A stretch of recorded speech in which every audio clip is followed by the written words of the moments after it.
What's up, everybody? John from Old Running Farm here. So today is a big day.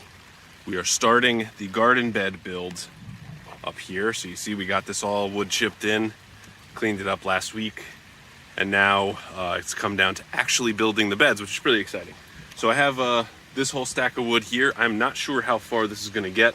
This is gonna take a ton of wood to make, but since it was raining today, my choices were either chainsaw carving, dumping wood chips, or starting to build this thing. And since we have a tight time frame here, we're gonna get started. But also today is the first day that we have people here working on our kitchen. So that's exciting and a little scary at the same time. And there's just an awful lot happening right now. So what I'm doing right now, so these beds back here, we're gonna have just straight raised beds. You can sort of see the white markings over there along the edge. That's where they're gonna stop. They're gonna come this way. And they're gonna be 18 feet long by 3 feet wide, which is a lot. Oh man. And it is raining. But anyway, so I got these boards. So these are all 1.5 by 8-inch boards. So they're technically 2 by 8s, but true 8s. So these are pretty big. And so I'm just doing pocket holes in here that will attach to the uppers. Now, what I have is a 10-foot length and an 8-foot length down on the ground there. So I'll stagger to put these together so that the seam isn't in the same place. And that should give it a little strength. The thing that I'm realizing now is, holy crap, 4 boards equals 1 side of 1 raised bed. So that is a thing. But anyway, so I'm gonna definitely need to spend a lot of time milling, and it's gonna rain all week, and we have a show coming up. So I'm not sure exactly how I'm gonna get this all done, but we'll see how far I can get with these boards and just go on our merry way. So, all right, I'm not gonna do any time lapses because it's raining and I don't want my phone to get all messed up. But what I am gonna do is I'll give you a brief tour of our before kitchen and take a look at that. Here's our kitchen now. So we just finished cleaning it out like the day that they're gonna start. That's how, what's the word? Organized? Organized we are, yeah. Prepared. And it is actually crazy with all the stuff out of here, how much echo there is in here. Like I could tell the difference. So Harkens back to our original kitchen tour. So this place is disgusting and it's gross, and we're really letting you into a personal aspect of our lives with this kitchen, and we are really looking forward to not having this kitchen anymore. So, especially since Catherine has been back home and now she cooks 100,000% of all of the meals. She needs a nice new kitchen. So let's show you around. So this stove is all original to the house, as is the refrigerator, as is this wallpaper countertop, as is the sink. But the sink we're actually going to keep because we're going to use like for the outside for farm days. And yeah, I put this up. We hung these up from IKEA. Love that. It's absolutely disgusting in here. Yeah, your coffee shelves. Those Put are. up my coffee shelves. I put this up. Ooh, ah. Yeah. Ah. This is just floating here. It's not even attached to the wall. Don't look behind there. Don't look behind there.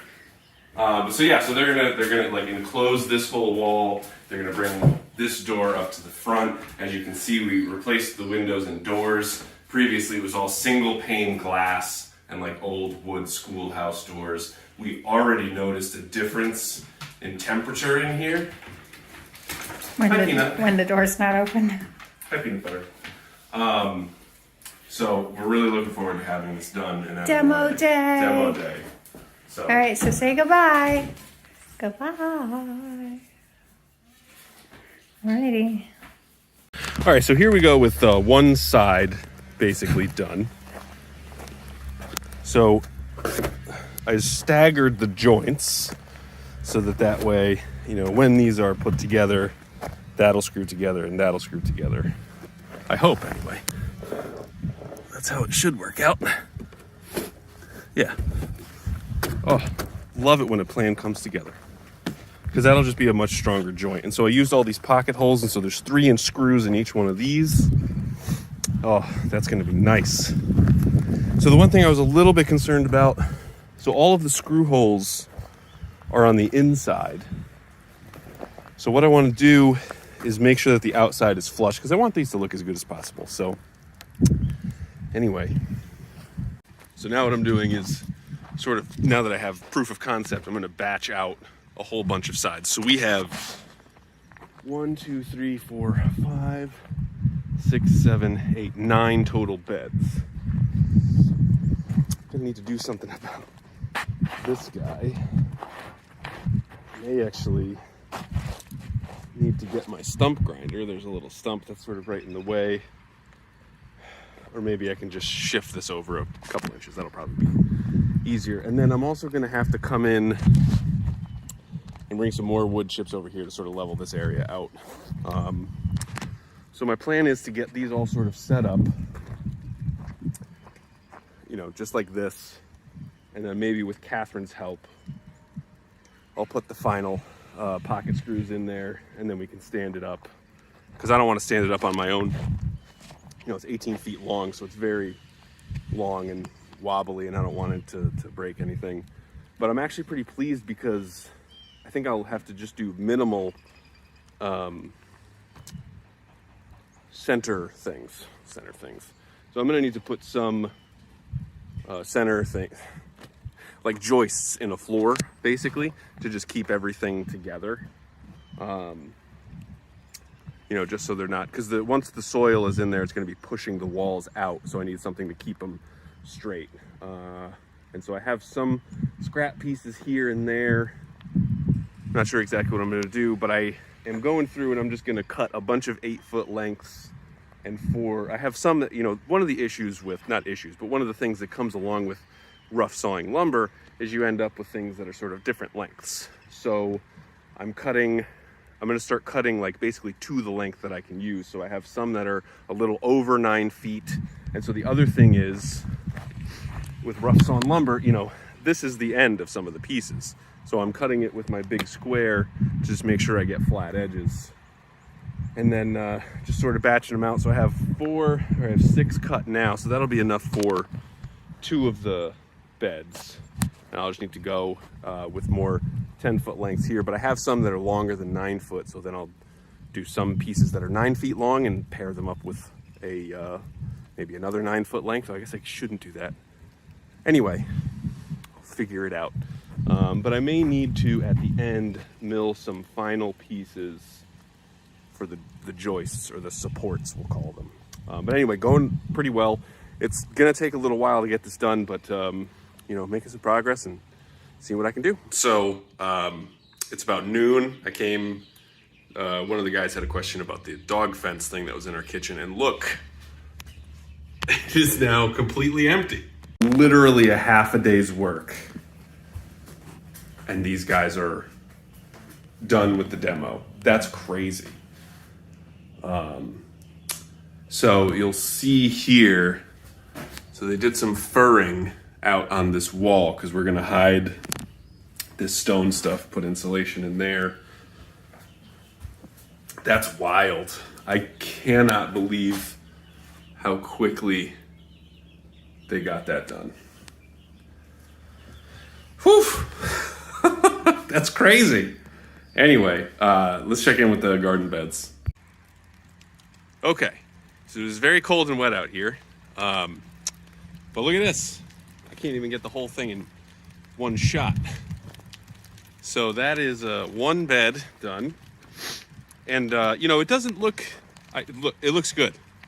Man, I still can't, I have to be so far away to get it into one shot. But it's looking pretty good. So this is, let's see. So this is 3 feet wide by 18 feet long. And I mean, I guess it's like 18 foot 3 inches due to this. And so you can see it's not quite straight. But once I add the little support braces going across, which I'll probably do like every 4 feet or maybe I'll just do a couple. We'll have to see. I was just going to use some of the pieces over here, but instead of cutting 1x8s or 2x8s, maybe I'll do 2x12s or something and just attach them, because I just want to make sure, obviously these are wood, so they will rot at some point, but want to make sure they don't like push the soil right out. I think it looks pretty good. Obviously you can see here, they're not going to be level. I just want them to be flat. And I think there's just a little stuff right in the middle, but I can just scoop it out by hand. But overall, I think this looks pretty good. So I'm going to see if I can get the rest of them together. So basically, I used my Craig jig, which is just this guy right here, to drill all the pocket holes. And so that allows me to put a screw right into here and keep these boards generally flat. And pocket screws are more stable and strong than other methods of joinery. So that's pretty good. So I got these all, like I said, staggered. So that way there's no, easy to break seam there. And so I have them all like this. They're all a little bit different lengths. So like these ones, just depending on the boards that I have. So this is a 12-foot and a 6-foot. So obviously that stagger will look a little different. I think for the most part, the rest of them are 10 feet and 8 feet. But I'm pretty happy with how that came out. So that should, it's looking pretty good. And so we have 1, 2, 3, 4. So we are not quite halfway there. We are just under halfway there. But since there's 9 of them, you have to do 4.5. I probably have enough wood, actually, like exactly to do 4.5. But man, this takes an awful lot of wood to build. So tomorrow, it's not supposed to rain in the morning. So I think I'll probably spend some time tomorrow milling logs. Previous to this, I was milling the bigger logs. But maybe I'll just look at doing some smaller diameter logs and just getting like an 8-inch cant and just blowing through it, seeing how fast I can get it. So it's basically 4 boards per side. Basically 8 feet boards, or because all the logs I have are generally 9 feet. So it's like 4 boards per side. So it's 8 boards for both sides, and then it's like 2 boards to do the front and the back. So you're talking like 10 1x8s to do each one of these boards, or 2x8s, sorry. So it's a lot of wood. But the other thing is, once I finish these beds, so these beds go all along the back wall here. And then on this side, so you can see these 2 T-posts here represent, they're gonna have a big, let's see, they're like 3 feet by, I think it's like 30 feet or something. It may even be longer than that. That are gonna have trellis arches going between them. And I think we're gonna plant squash over here. So that will be cool. And so that will be basically 4 more of these. So essentially this much wood to do these 2 here. So I need like 3 times the amount of wood that I have currently, which requires a lot of milling. So I think tomorrow we'll be milling. And then also I have a couple of chainsaw carving orders, so I got to get those taken care of. So maybe that'll be my plan, to do some milling in the morning and then in the afternoon do some carving. We'll have to see. I'm not sure if I'm going to film next. I think we'll have enough here. But this is exciting. We're working on, if you look at the plans, there's some non-90 degree beds that fit over here. So it'll take a little bit of work to figure out how to do that. But overall, like I said, we got most of it marked out. You can see a little white spray paint there. I was going to go with the orange spray paint, but to be honest, I think the white actually stands out more than the orange would. So good job, Catherine. All right, so Catherine came home, luckily, and we were able to finish all 4 beds. And 2 beds. Beds in Armando. Beds in Armando. Oh, he's like, everyone goes down on me. So these are really big. And heavy with Yes. importance. But having Catherine here made a world of difference in getting them all done. Catherine is happy with the look, so that's good. Right, Kenny? Yeah, so it's been a long day, and even longer milling all of this wood. But so, gonna do some more milling, I think, tomorrow morning, and we'll just power through. You know, this was, not counting the milling, one day's work. So hopefully we can make some big progress tomorrow. But anyway, thank you guys so much for watching, and I'll see you next time.